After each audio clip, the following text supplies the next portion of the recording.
আমরা দামি খাবারের পেছনে ছুটি, কিন্তু আপনি কি জানেন এই একটি সামান্য পেঁয়াজের ভিতরে কতগুলো স্তর আছে? এই স্তরের মতোই লুকিয়ে আছে আমাদের রন্ধন শিল্পের ইতিহাস। চলুন আজ সাধারণ জিনিসের অসাধারণ দিকগুলো দেখি।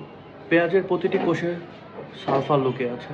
কাঁচা অবস্থায় এটি ঝাঁঝালো, কিন্তু যখন আপনি একে ধীর আঁচে ভাজবেন, সেই সালফার বদলে গিয়ে চিনিতে পরিণত হয়।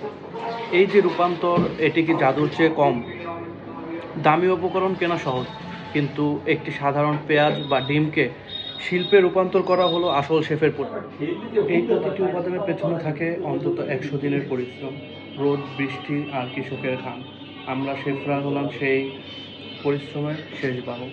যদি আমরা একটি উপাদান অপচয় করি, তবে আমরা সেই 100 দিনের পরিশ্রমকে অপমান করি।